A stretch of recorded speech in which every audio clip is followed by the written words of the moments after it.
So Jeff, Welcome to the Meeple Syrup Aftershow. Designers discussing design. We're on episode 53. The con is on, and we are talking more about cons. I got to right off the bat throw a clarifier. Sue said that Sen and I are just designers.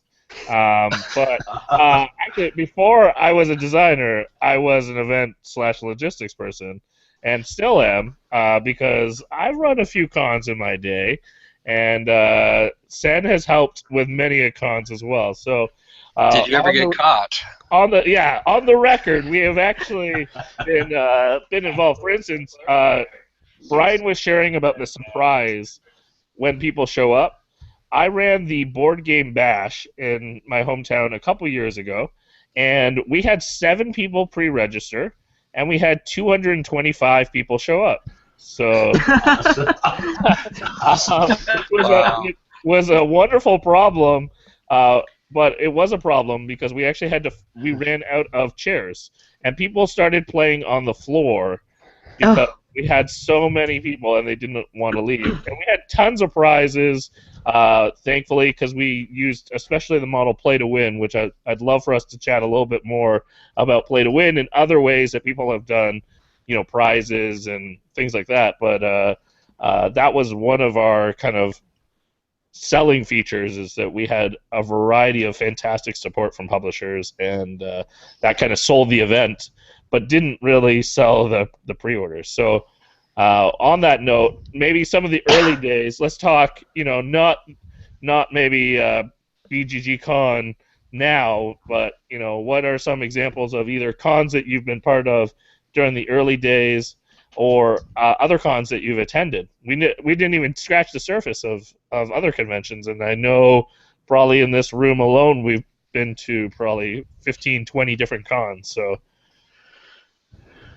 freestyle. Yeah. Well, I've back before I was world famous running BGG Con, I did go to Origins one year, and had a good time out there. And the local, the weekend con lived out in Denver and went to Genghis Con. Once I started doing BGG, I spent my time, my turn at the on the Essen trip, going over to get the new games for a couple of years. The years leading up to, of course, now BGG does the internet streaming, but I went the years before that where we went and bought the games. And I like to also going to the more family-oriented cons that are not publicized, but and I hate it on the one sense them being private, but I go to golf games. Been there a few times, which is, I've heard great things about the golf. yeah, it's a great con. It's invite only, Yep. so that they can keep it tight and small and family oriented. And of course, I've been to the Gathering of Friends a few times, which is a very similar model. And that's kind of what we wanted to do with BGG Con, is Gathering of Friends or golf games, but for the public. Yep. I think that's a great model. I prefer the smaller cons, as Daryl and I have talked a few times, that they just allow you to, I don't know, breathe, get a little bit more out of your time there, and it's not just running, and running into people, and you don't get overloaded with all your senses and things like that. So I appreciate those. I think there's a lot to be said about conventions, though. I think they're one of the best things ever. Growing up in northern Ontario, which is kind of like Michigan, except further north and colder, there was nobody at the time, and so the internet was a huge thing for me to find people who would also game and things like that. And then now it's more, okay, I actually have to go places to do these things and play games with people that I've met over the internet. And so I don't see the internet replacing conventions at all. I think that it's only going to make people want to travel more to these things because the people they meet online are so cool, because they're just like-minded. Do you think that that has been a driving force, or is it mostly local people that come to your conventions? well, earlier we were talking a little bit about before we went on air, but I'll speak to that with, I brought up the game group that I started just about 4 years ago with West Right. Michigan Tabletop Gamers.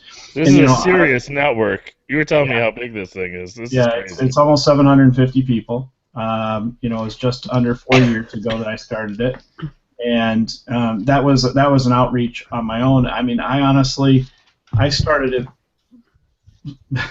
for a couple different reasons, but one of the reasons was because it's so tough as we get older. I love to role play, you know, various different systems, and and I wanted to find some guys or gals to play some D&D. And as you get older, it's tough to coordinate that, you know, with kids and other life happenings. But so I was like, well, I'm going to start this group, and here I am 4 years later, and it's mostly board gaming, but you know, almost all board gaming. But there's a basically another group that spun off of mine called West Michigan Role Playing Gamers, and they're up to 200 or 300 members. So I'm kind of the parent group to that, but. It's just a situation where that has been a huge catalyst into the driving force behind my convention. It's kind of been the spark, if you will, that started up GrandCon. And as the convention has grown, so has my game group as well.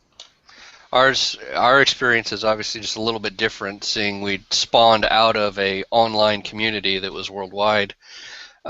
We actually get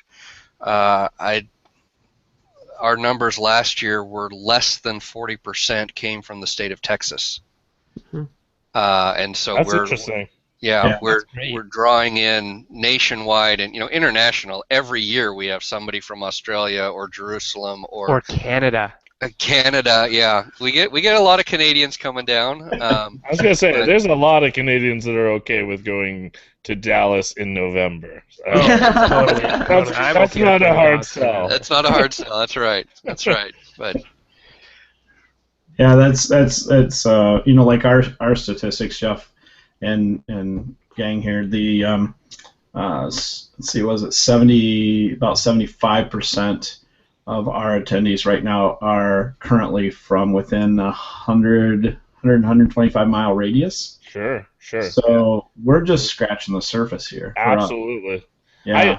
I mean, like Sen was saying before, I mean, the beauty of cons is, I mean, people are just finding each other, and it's like, I think it was Isaac Shalev who said to me one time that cons are like adult camp. You know, where you finally you get to go and see your friends again, and you hang out and you play games and you go for food, and it's like you get a little bit of a stress relief where you're walking away from regular life, but also there's something about just, you know, people knowing you and like just having this place where it kind of feels like home, where it kind of feels like a place to let loose and have fun. And I think that's one of the beauties of cons, and that people really find themselves and find people like them at conventions. So Through the power of board gaming.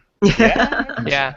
One of my favorite things, though, is, and I forgot to ask you guys during the main show, is where to eat. Where to eat at the convention? Because This is my kind of question. You like food. So, Brian, at Grand Con, where are the places? Well, you know, where the convention center is at, you have a few close by within walking distance, but there's Sundance Bar and Grill, which is right across the street, which is a fantastic breakfast lunch spot. There's Bagger Days, which is a hamburger joint. They serve a local brewed pop, if you will, or bottled pop, and it's kind of a build your own burger house. And then there's another restaurant just beyond that called Brand Steakhouse, which is your typical American, you know, food. And they're also offering discounts. We've arranged it that as long as you come in with your badge, you're going to get a discount off your meal for the weekend. Smart. Now, if you want to hop in a vehicle and take a little drive, Grand Rapids is known for its cuisine. It has been voted 2 years in a row Beer City, USA. Wow. Booyah! We have some of the best microbrew beer in the country. Okay, that I can understand. Yes. Yeah. So besides downtown, you know, eateries, there's some great places to go and eat if you have the time to break away. But you're going to want to play games too much, so that's always the tension. You want to eat, you're dying, you're fading, but how do you step away from the games? Yeah. That's a power bars. If you can take away anything, there is a small pub restaurant in the hotel, but we all know how those can be. So. Yeah. Yeah. The unspoken. At BGG, it's a little bit different. First of all, it's Oh, yeah. Texas, and so everybody at least trying to arrange one trip out to Heart 8 Barbecue, which is it should be a theme park. It's a experience in and of itself. If you haven't been to Heart 8, there's always at least one, if not two, threads on the site every year talking about going to Heart 8, and then everyone else pitching in about, well, there's better barbecue, but Heart 8's good enough. So this is the question, because Sen and I are serious grillers, and David and I are even working on a game about smoking and grilling meat. So we take this serious. Yeah, we're pretty serious about our meat. Is Heart 8 the best? And if not, or if there's a close second, where is it? Heart 8 is the best within distance of getting back to the gaming table. Oh, okay. So you qualified it. I get it. Yeah. If distance wasn't an issue. If distance wasn't an issue, well, then you're gonna, I don't know, they're gonna string me up here in Dallas, but you're probably going down to Austin or something. Oh, wow. That was actually the test. I didn't. Yeah. Actually, sorry, somebody Jeff, just I said that didn't hear today that. about Austin. Can you repeat yourself on that? What was that? Well, Everyone hit record. Let me just say, I love barbecue. I'm not an aficionado. I'm not an expert.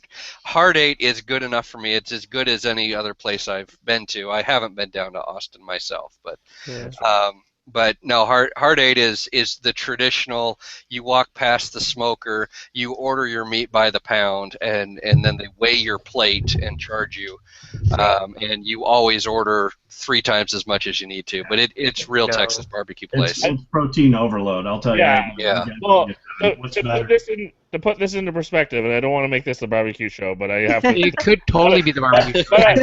I have to say this because I'm very proud of this. I am actually flying not to Dallas, but I am flying to Chicago for my trip to BGG, and that is because I'm meeting with Philip from Eggertspiel, and we are doing a road trip of hitting barbecue spots on the way. Nice. So we will be hitting like St. Louis and Memphis and a few different spots to try to get all the best barbecue. Don't forget Little Rock. You're going to go to Little Rock. And then you'll finish up where barbecue really is king. Yeah, I mean, well, all those other places, they have their own styles. We'll see. Texas barbecue But I did want to throw in that's not the only place to eat. Right. You can't spend your whole week at Heart 8. The hotel, there's actually nothing within walking distance because we are inside the airport. We are on DFW Airport where you're inside the toll booth and inside the security fence there. So the hotel has great options. They've got a world-class steakhouse. Steak is good. Oh yeah, and that Mr. G's is good steak. Now, fortunately I've never had to pay for it. The hotel treats me they've treated me a couple of times. So they should. Yeah, but it is world-class steakhouse. But they've also got Jacob's Grill, which is a regular hotel restaurant. They've got a bar. They've got a Starbucks sandwich counter. But then for the gamers, that's all up on the lobby level. Down on the ground floor where the convention happens, it's not really catered, but they bring in what they call cash and carry. So for lunch and for dinner, you pay $5 for a hamburger and $1 if you want to add a banana and a soft drink and whatever. But you can literally. Okay, it's the middle of my turn. My turn ends. I run over, grab a sandwich, bring it back to the gaming table, and you never have to. It's almost as easy as having an IV hooked up. Yeah. Now, I why ate a lot of that pizza. burgers and bananas? Burgers and bananas, like not burgers and fries. Because you want to be healthy, right? If you They balance. The banana, the burgers. Right. Yeah. They counteract each other. Yeah. Well, I know when I was down there last year, we went to Lockhart. Oh, that's on my dream location spots. Yeah, that was a good barbecue house. How far a drive was that? 25 minutes maybe. Oh, that seems far more possible. Okay.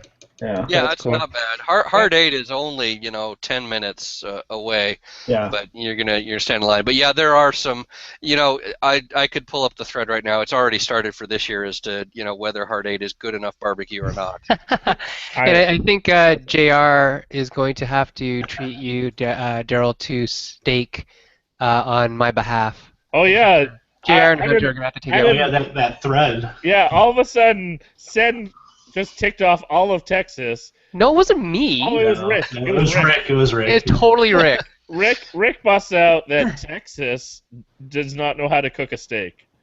Oh, yeah, them's fighting words. Yeah, he's from New York too, Rick. So it's like, what do you know? Oh, well, we don't care then. We don't care what New Yorkers have to say. Isn't it Rick from New York? I think he's from New York. Yeah, Yeah, he lives near me. Right.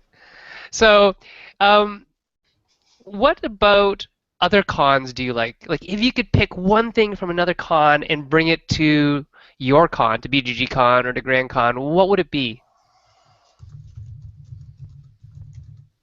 I'm making you think. I like the Man, camaraderie. I like the family-driven, friendly atmosphere, and Grand Con's actually been building around that. So I enjoy the gatherings atmosphere, and I like to see that slightly injected into Grand Con. I don't want to be the gathering. The gathering is the gathering, but a little piece of that. I very much enjoy going to BGG Con.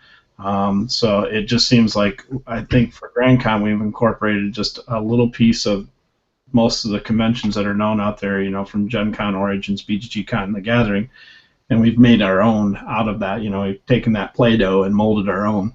Sure. So That's good. love to, it's tough. One of the biggest things, and Jeff, you've got a solid attendance, year after year. But I think something else that could be said too. The tough thing is making sure your vendors are happy. Mm-hmm. So that's a very tough sell, especially when you can see so many people. We do quite a bit to try and make our vendors happy, and I hear from some of our vendors that we're their favorite show. I don't hear that from all vendors, and I don't have any delusions that we're the best show for all people for all reasons. But we just try and treat them just like gamers too. We know they're there to promote themselves, but a lot of them are there to have fun, and they come to BGG Con as kind of the end of the con season, take a deep breath, and just be able to interact with the gamers on the same level. Essen, right after Essen, you see some prototypes. You see some, hey, they're going to be published next year, but you also get to play the Essen games as well. And it's usually I enjoy BGG for what it is, and Grand Con's built a lot like it, if you will, in the aspect that it's very it seems like it's not long enough, of course, like most conventions, but you're not rushed. You're not elbow to elbow trying to figure out where you're going. Everything is in a fairly centralized area. And you're there for a sole purpose, is to see friends maybe you don't see very often. And play games with them, have a good time, and relax. So yeah. So here's a question for you guys. I went to Dice Tower Con in Florida.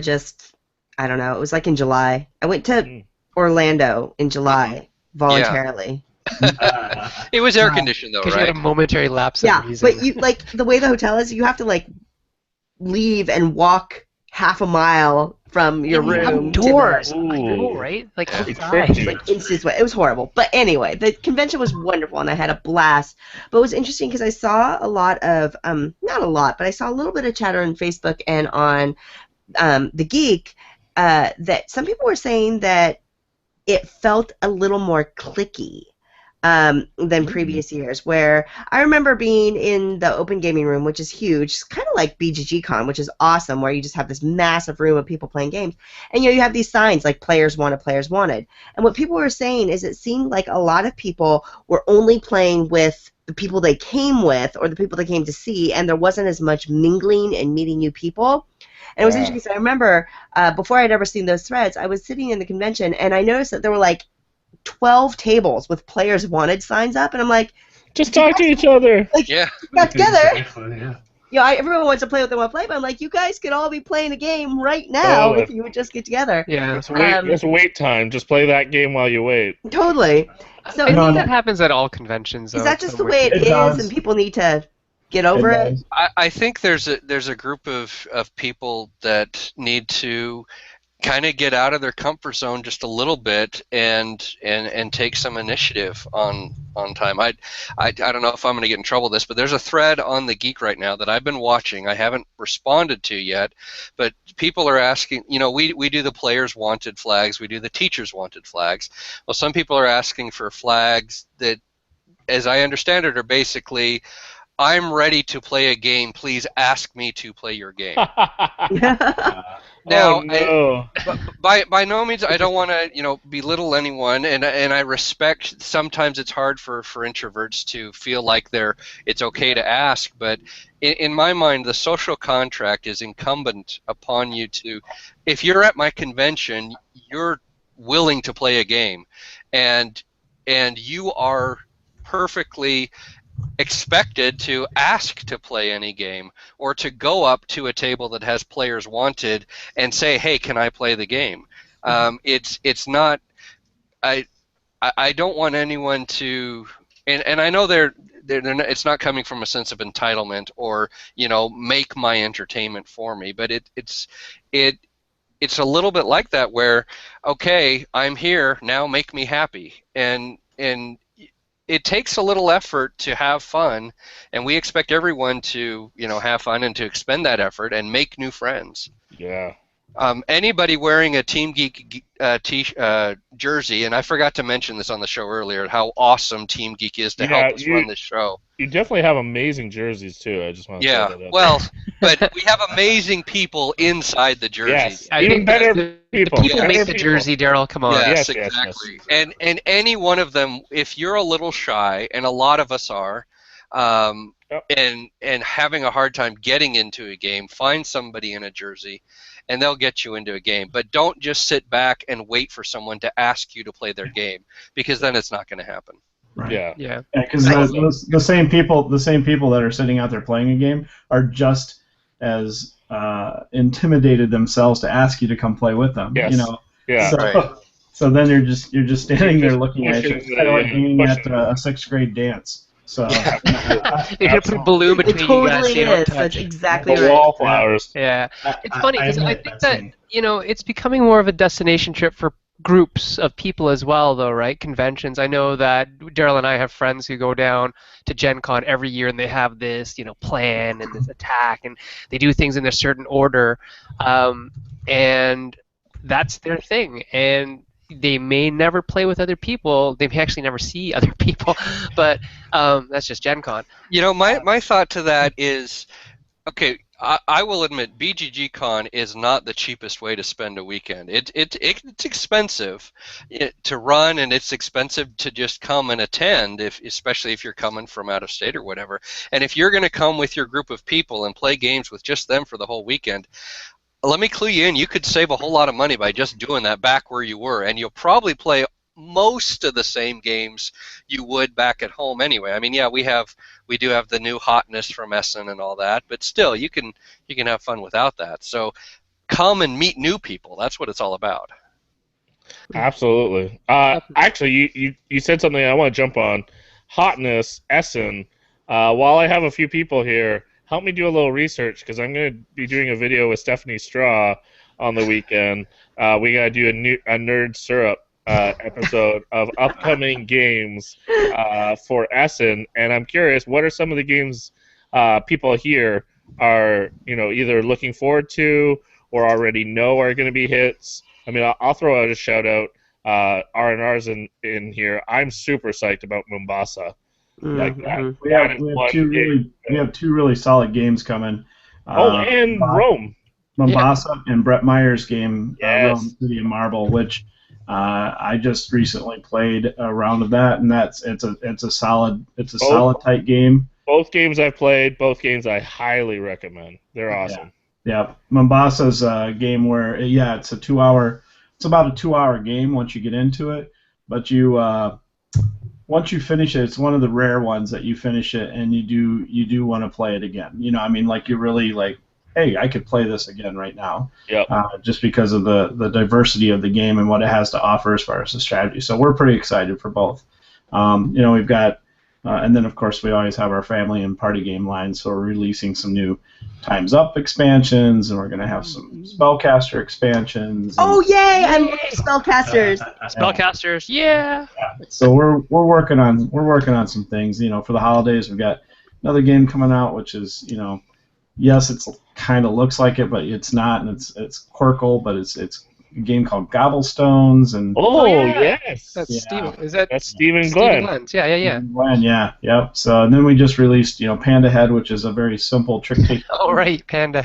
Yeah, it's great for the kids. It's awesome for 8 years old on up. It's a And really flag cute- flippers, right?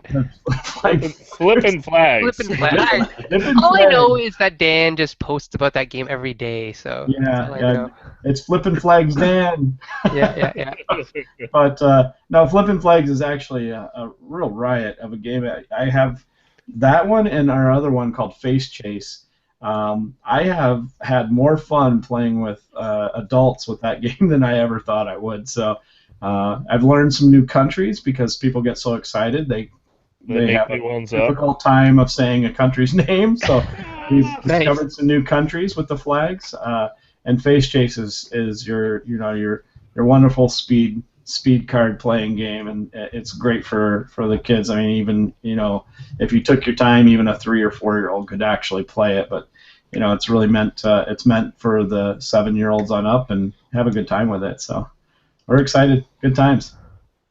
Any other recommendations, Essen stuff people are looking forward to? Jeff, any predictions in the hot room?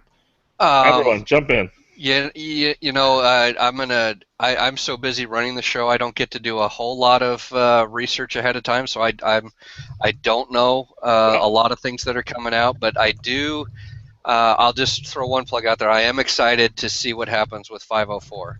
Yeah. I like Stronghold games, and I like Freedom and Freeze, and I'm just very intrigued. I think that one's going to be big. And then the other one that's going to be big because it's already big or growing, I think, is Codenames. Codenames is going to get a lot of play at BGG-Con. I played it last night for the first time and just loved it. Yeah. Codenames picked up from the Gathering this year. It was something that we couldn't talk about for those that were able to play it. Yeah. And Check Games edition. I mean, they essentially just flat out said they wouldn't have brought it out. But because of the excitement that they saw at the Gathering, they got it to the table as fast as they could. So well, and my thought playing it last night was this is a game that should have existed for the last 20 years. I mean, this is so elegant. For sure. This is a game that should have always been. We should have been playing this for years now. Yeah. Yep. And Vlada is just he's amazing in his diversity of designs. Yes. How different his games can be, but I haven't played a bad one yet, even though I always have terrible luck at Galaxy Trucker. You can build the most beautiful ship, and it doesn't matter. Pirates are always going to hit you. Yeah, damn pirates. What other things are coming out at Essen? I'm not the best for this. Porta Niagara. Oh, Porta Niagara. Porta Niagara, I'm very excited about. Really? Yeah, I'm excited about it. I love that game. I have mixed feelings about it. Yeah, that was. Oh, I love that How about game. Mule? What about Mule? Mule, yeah, that looks I mean, awesome. If it's what it is, if it's what I think it is, then that'll be great. And the Portal game, right? Yeah, exactly. The kick game. Mm-hmm. Yeah, I saw it at Gen Con. I wasn't crazy about it. Okay. Which game is that? The Portal game, the cake. Yeah, the board game based on the Portal video game. Oh, okay. I thought you were Portal as the publisher. No. Oh, well, that would be kind of I love meta if they Portal published games. that. Yeah. I was still stuck on Mule. I don't know what happened. I'm just the plan. I don't want to, I'm not being quoted here, but Portal Games is coming to BGG-Con. They've come last year, and I think the year before. Maybe last year was their first year. They are going to be an Ultimate Geek sponsor this year, which means they contribute a lot of games to the attendees. If you've attended BGG-Con before, you know that you usually Usually, I never promise it, but usually you walk away with 4 or 5 games right when you get your badge. Yep. And we are very excited about what they are going to be contributing this year. That's such a tease. We're excited about all of our Ultimate Geek sponsors, but this one's going to be pretty cool. Yeah, Wow. excellent. Spoiler. Another game is Time Stories. Yes. Oh, yes. Yes, that's going to be good. I'm stoked for that one. That looks amazing. Well, and there's another Splotter game coming out this year Yeah. too. I was Yeah. like looking at those. Yeah, that's Yeah. good. Oh, what? What?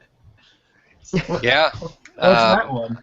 I can't remember what. Oh, it's fast food. Fast food. Yeah. Oh, right, It's not fast yes. food franchise. It's fast. It's something about managing a fast food company. Right. But Oh my Yeah. gosh. Where can I pre-order this? Like right now, if not yesterday. They may already be sold I out was with just gonna pre-orders. say you got to get it before it sells out. 'Cause Yeah. that's quick. I own every one of their games. I'm surprised I missed that one. That boat Seb. just sailed. But Seb, Splotter- what were some of those ones from that preview at Indianapolis Colt place that you're looking forward to? Oh, you got to see a whole bunch of games. Oh, at from Gen Con. Asmodee? And A lot of them- partners. It was like yeah, a whole bunch a of lot of them are partners. coming out. A lot of them are sort of already in the works, like out. But Mafia de Cuba was really fun. It's a social role deduction game that has a cigar box, and you're picking out stuff from it, and that was good. What was the name of that one that I played and then we had to leave? The Oh, hotel that one. was the I love that one. Hotel of Blood. Yeah, it was awesome. It was It's one of those interesting. games where It's you really could use your weird. card in like 4 ways. I love Yeah, when games It was do a that. little bit weird. Oh, it was totally weird, but weird and me work together. So. You are kind of weird. Other games that are coming out at Essen, I don't know. Nothing has really Have stuck you? out to me yet. But Did you see? Has anybody played Flock? The AEG is bringing out. I mean, I'm just so drawn by the art. It's Oh. a bird-themed game. It has really great art. Interesting. neat. I'll look into this. I'm such a, I don't know. I'm so easy. Like you can't judge a book by its cover, but good Yeah, art what in the game will what always the grab me. flock? Yeah. Do not know about that. Flock. All right, here we are looking it up. So I'll definitely have to. I mean, I gotta do more research still before the weekend, but this gives me some things to look into.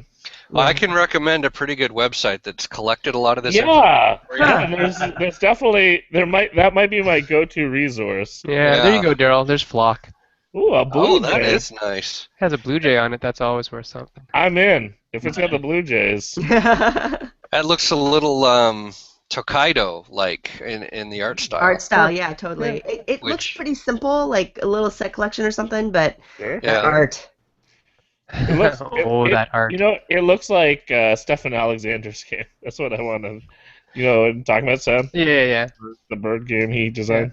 It says the mechanics in it are area control, influence, and worker placement. Oh, okay. And your feeding, nest building, and hatching. There you go. Like a bird. Yeah. He'll only fly away. What else? What else is there coming out at Essen that I'm interested in? I don't know. How about Dice City? Has anybody tried Dice City? No. I didn't get to play it, but the reaction seemed mixed. Mixed, yeah, that's what I'm picking up on too. Yeah. I mean, I don't want to give away. I have a bunch already, but I don't want to give too much away. You have to watch Nerd Syrup. Oh, okay. You just asked is- other But ones. I'm asking so that I make sure I don't miss anything. And Okay. Well, I can't help you. You know me. I'm not good. Is Pandemic Legacy going to be out at Essen? It actually comes out a couple of days before. Yeah. Okay. It comes out on, I believe, the 8th. My kids and I have had a great time with Risk Legacy. Yeah. And I just love the whole legacy concept. That's Yeah. just so cool. I just came back from the Alliance. Oh yeah. open Yeah. house, and Did I you got get to play it? I got to see it. No, I did not get to play it. You didn't get to touch it. Just see Well, I mean, Zev guards the games very well, so. Oh come on. Ah, Yeah. Zev. He's a softie. He's a softie. I was gonna say, That's right. didn't Dice Tower get a copy already? I think they put out a video. I'm sure somebody's got a copy. Spoiler free, but I think they have. I know Eric Martin has played it, and he's tweeted about it on the BGG news feed. Yeah. Eric he always gets to play the games. Plays all the games. Yeah, it was like on Twitter or Facebook where it was like him, Sophie, Rob, DeVoe, and someone else all played it together. It was like I vaguely remember that. Making the rest of us jealous. Yeah. Exactly. Oh, it's Food Chain Magnate. There we go. Pre-orders are sold out from Nicholas. Nicholas told us that, and then they maybe some are. It's listed again. They'll so have some there. I'm sure. What else is there? I don't know. No, that's all. That's all you have to say about that. And then there's Floating Market and Spirits of the Rice Paddy, which are two games I backed on Kickstarter that I'm looking forward to getting my hands on and trying. Floating Market will not be for sale at Essen. No. Okay. It'll be for demo only. Yeah. Is that when the Gallerus is coming out too? Yes. The Gallerus. Very excited about that. If all things go well, I don't know. I'm not sure if Orphan Black will be out then, but that'd be something. Oh, really? Yeah. That might be a good game. I don't know. I'm very excited. Some funny? goose from Canada designed it. I just finally caught up on good episodes, so now I can fully be spoiler free. Yay! Well, there's no spoilers in the game because it's only season 1, but there might be season 2 stuff in there. But it's up to season 3 now, so. Yes. Is Best Treehouse ever going to be out at Essen? Do you know? Oh, that's a good question. I have not researched the release date of that. I will look into that. I have like a preview copy of that game. Jason Kotarski is going to be at my convention. Oh yes. I want to. I don't quote me on it, but I want to say that he said it was going to be here in time for my convention. Oh. Ooh. That'd be nice. That's like in 2 weeks. Grand Con release. Yeah. Nice. We actually have a couple potential releases. So. What else? Well, Vault Wars. Vault Wars. Yes. Vault Wars. Love Vault Wars. Yeah. So that was another one, and there was one other one that I know that was brought up in conversation, but these are all tentative because it's my convention this year is literally like a week and a half before Essen, so because Essen decided early this year. Yeah, they decided to shift the dates for whatever reason. So you think you have it bad? It's Canadian Thanksgiving. That was a tough sell. Yeah, I'm not going to be at home eating turkey because I'll be in Germany playing games. I even have a turkey in my freezer ready. Actually, that's the saving grace for BGG Con.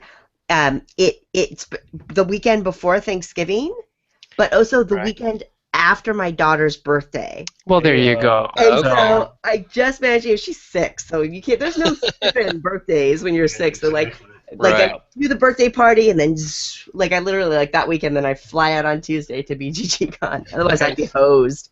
That's awesome. Also, Suze, I'm surprised you did not notice my hat. I did, but I didn't. It was like the conversation. Yeah, there was no time to say. I love it. I just got it in the mail. Oh, really? Well, does anyone know? Yeah, but did you test? Not Sen. Oh. We'll test Brian or Jeff. It's going right over my head. It's right on Daryl's head. What is that? A Kingdom Hearts hat? I don't know. Oh, that's close. Oh, close. Do you know David?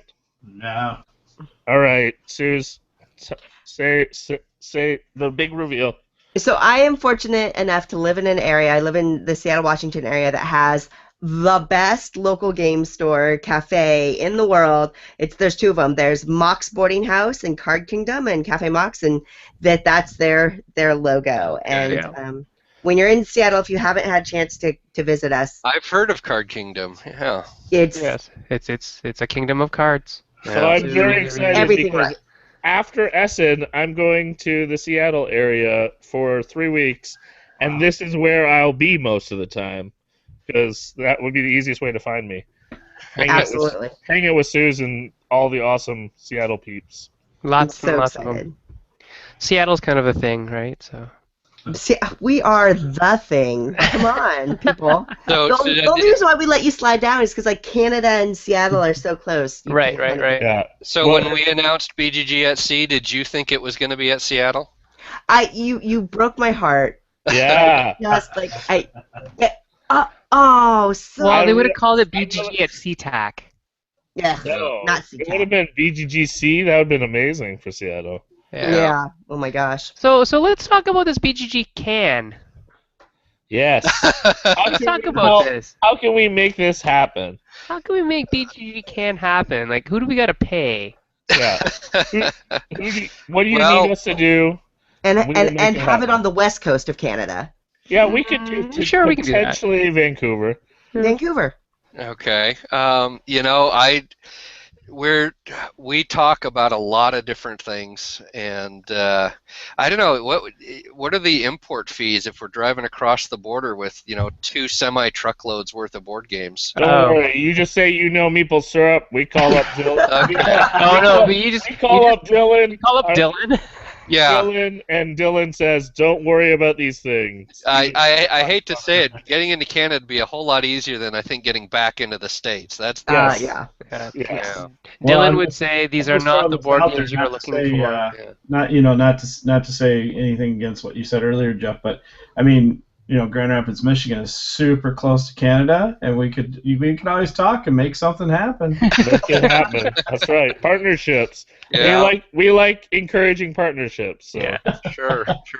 It's There's- kind of funny. Yeah. There's a few dominoes that have to fall first, but who knows what the future brings. Right now, as I said earlier, we gotta grow BGG Spring, and just make sure we could grow faster than we want to. Yeah, definitely. We have limited growth intentionally year after year, 10 to 20%, except for there was that little aberration where we still had 2 years left on our contract at the Westin where we were capped at about 1,200 people. And so we sold out in less than 5 days that last year before we moved to our current location. Right. We And now sold you're out this selling year. out anyway. Yeah. And what Well, is yeah. the current cap for you guys? Current cap is we did about 2,400 attendee badges.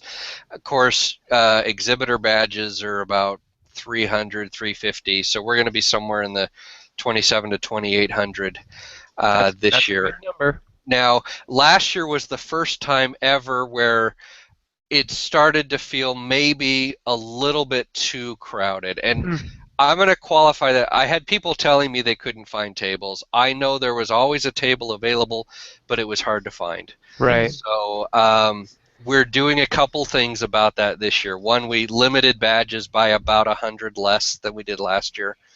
But also we're trying an experiment, and this is a scoop. Nobody's watching this, right? Nobody's watching. It's going to go public on the website. It's going to go public on the website in a couple of days. I'm trying to get everything in place, but we have some additional space in the hotel. Every floor, there's like 13 floors in the hotel. Every floor has a mini breakout room. Ooh. Oh. And That's on cool. the 11th floor, one third of the 11th floor is not guest rooms. They call the executive conference level, and so these are set up for like executive boardrooms, really nice, fancy schmancy. They're making all of that space available to us this year. Very cool. Wow. Very And nice. so we're going to put some special events up on the 11th floor, Cool. and The if Scotch you're tasting party is going to happen.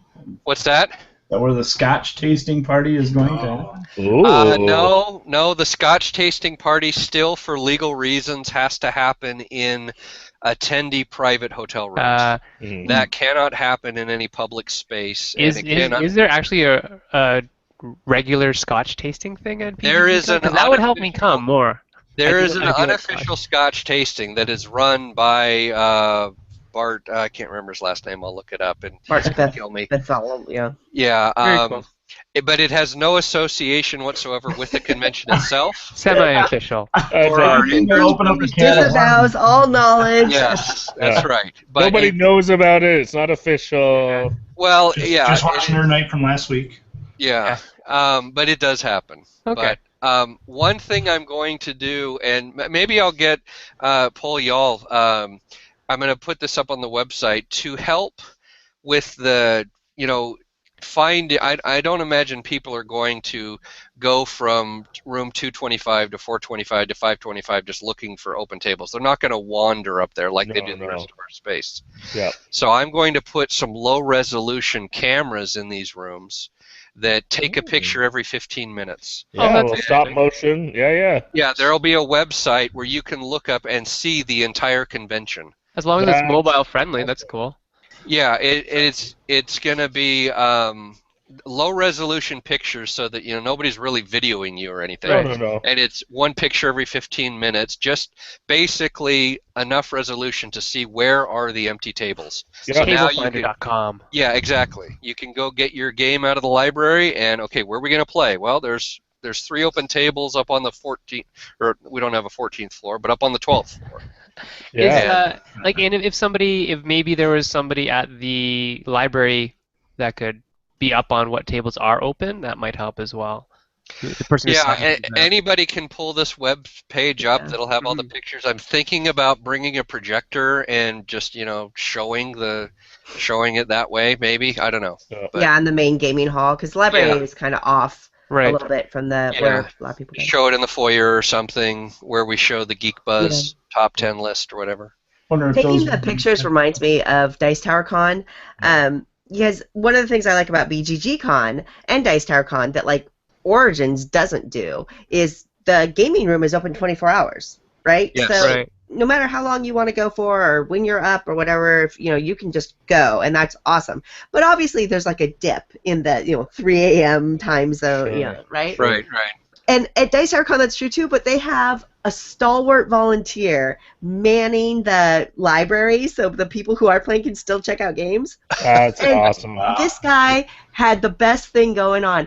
Every night at like 3:30 a.m. or like 3:35 a.m. or something, he took a photo of the gaming hall and posted it on the Facebook group just Okay. to know who was there. And like inevitably, there were like 2 or 3 tables going, but it was so much fun, and it was highly amusing. And so your photos of the rooms remind me, it's like who's on the 12th floor at whatever. That's awesome. Right. it might be a good thing that you do have cameras. Yeah, well, that's that too. Yeah. As long as people are, sign a waiver or at least are knowledgeable that this is happening, I don't think. Well, if it's so low res, I don't think you have to worry. Yeah, about it. it's going to be low res, and I'm gonna post it up on the website with some test pictures I've taken in the next couple of days. And if anybody, I don't want to be a jerk about it, but if anybody really has a problem with it, I think it brings enough benefit to the convention that we're going to do it anyway. And there are 950 people who would love to get your ticket if it I was means just gonna say, Yeah. there's got to be waiting list people okay with that. Yeah. Exactly. So. Not that I don't want to be that way. I want everybody to be able to come to our event, but it just too many people want to do that now, so that's why we're doing more of them. For sure. Where do you see, Jeff? Where do you see BGG as far as attendance cap? Like, what's your ideal? Are you talking 3,000-4,000? What's your ideal? Well, that's a great question that I hope the cameras are going to help me solve, because I'm going to actually watch table usage. I want tables to be full, but I don't want people, sitting down playing games right outside the bathroom in the hallway. I want it to be comfortable. I want people to feel like it's a good time. I think What's wrong with number. bathrooms? I think that number is gonna be probably around 3,000 or so. I mean, I might be able to squeeze 3,500, but In the location you are in now? in the location we're at now, Wow. that depends on utilization of these other floors. Does that and- mean that you'd be able to allow more people that are currently on the waiting list to make it this year, or you're gonna wait for future years? I think we're going to have to use this year as an experiment just so that we do it right. So I don't I don't think I'm going to, relieve any pressure on the current waiting list. I can't open any more tickets yet because it's such an unknown quantity. And we're very conservative. We don't like to do things that might go wrong. We try and run the best show possible. But it's also, I mean, once you get to, beyond 3,000, beyond 4,000, 5,000, I don't know where the number is really, but it started 220 people that had met online and wanted to get together as friends. And we don't want to lose that feel. We don't want to be a big con. We want to feel like a small con still. I agree. I would agree with that too. That's exactly what I missed when I was at Gen Con. And another factor is our library. We have 4,000 games, but to support 4,000 people who all want to play the same game or the same 200 games, we start to have to now get 10 copies of the right games, and it's hard to pick what those games are. Oh, for sure. And our library, I mean, frankly, I'm already bringing 2 semi-truckloads worth of stuff every year. And it's all in my airplane hangar. I mean, that's where we store it, is literally in an airplane hangar with pallet racking and everything. We can't. I don't think the convention can get any bigger because I don't really think our library can get much bigger than it is. That makes sense. So that's your hard bottleneck. Yeah, it certainly could, but I'm fairly confident we would lose the feel of the convention. Right. And that's not something I'm willing to give up. No. But I can. It's really easy to run a 3,000-person convention multiple times, more so than it is to run one 6,000-person convention. Right. That's a good way of looking at it. Because I know for me, it's BGG Spring that draws me more, just because I have kids. So yeah, I'd rather go to that. Or BGG Can. Or well, I'd much rather go to BGG Can. I mean, come on. Don't you know that's the new hotness? Yes, you can. We gotta start a campaign. Yes, you can. Yes, we can. Yes. So, guys, there's I think that there's a general recognition that our hobby is growing, and growing rapidly, right? Yeah. So, I mean, I would assume that there's got to be some kind of correlation to convention demand and attendance. I mean, maybe I'm just imagining that, but then. Let's for argument's sake, let's say there is a correlation. Then theoretically, all curves must dip, and so do you worry about that? Do you anticipate that? Do you just sky's the limit, go for it? Like, we're gonna grow and be 8,000 people or whatever, or do you how do you hedge your bets on things like that, or do you just not worry about it? I know that's probably a better question for Brian, mentioning the size that he wants to get to. For us, we don't worry about it because we've been doing this 10 years, and yeah, there's been a lot of new conventions starting up in the last couple of years. Dice Tower Con, Grand Con, a little bit older than that is Geek Way to the West, another great convention. There's certainly demand for it. Our perspective, like I said, we're not going to get bigger. We're just going to get more of, and at least for right now. I mean, I'm not saying never to anything, but that's how we mitigate it, is by sticking with the logistics we know. Gotcha. Right. And part of that too, like Susie, is you have to look at both sides, because you have to deal with the vendors and or publishers, if you will. Mm-hmm. There's literally like a convention a month now, if not a trade show every month, and sometimes 2 or 3 now. It's a good point. Schedule. Yeah, so I work with R&R, of course, as my Clark Kent job. But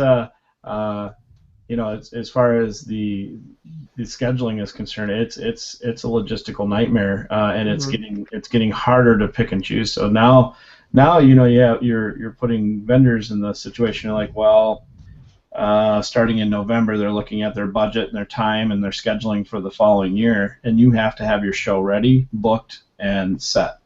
For them to say, okay, I'm going to that one, I'm going to that one, and sometimes they may say, well, we're not coming this year because we're going to skip a year, we're going to skip a couple of years because we're going to go attend these other ones too, because they want to get to people that they haven't met yet or seen yet, because for a publisher or any other vendor, they want to sell their wares, right? So it's not always that they want to go back and back and back, so they have to have something that will pull them in year after year for your show. Yeah. And I don't hold it against anybody if somebody says, "Hey, we're not going to come back for a couple of years," because then otherwise they start saturating your market with your presence. They're every year they're like, "Oh, we see you every year." So it's a really good point. Yeah. So that's a tough. That's all business and marketing, and we could all go on for hours about that, all of us, I'm sure. So, but we can make a board game about it. Let's do that. Let's make a board game. Actually, somebody asked you to make a con board game. Well, there's two Essen games. Yeah, but no, about managing a con, about running a convention. Running a con, yeah. It's a lot like Kanban. Nice. Yeah. There you go. All right. Well, you know what, guys? It is 1:04 a.m. Eastern Standard Time for those of us on the East Coast. So I think we're going to have to wrap. What do you think? Wrap? Let's wrap. All right. So thanks very much, guys, for coming. Jeff, it was awesome to meet you. Brian, yeah, I met you a long time ago, but we're cool. And I'm so sad that I won't be able to get out to Grand Con this year, but we'll make plans for the future. I know I was doing the cry face earlier. And of course, David, thank you so much for sticking around, and thank you so much for the help that you're doing with the audio. Suze, we love you, and you're always welcome on the show, of course. So let's just end this by saying, hey, go to cons, people. Really, that's what it's all about. From a designer's perspective, from a gamer's perspective, break out of your mold, go out there, meet new people, play new games, do new things, and basically, just have fun. And if you want to get a hold of us, this is where you can reach us. We are here all the time. So, or you can just talk to me at a con. Yeah, there's going to be a whole bunch of those. Watch for the van, right? Yeah, watch for our food truck, our game truck. All right, thanks very much, and we'll talk to you all later. Good night. So long. Good night. Yay.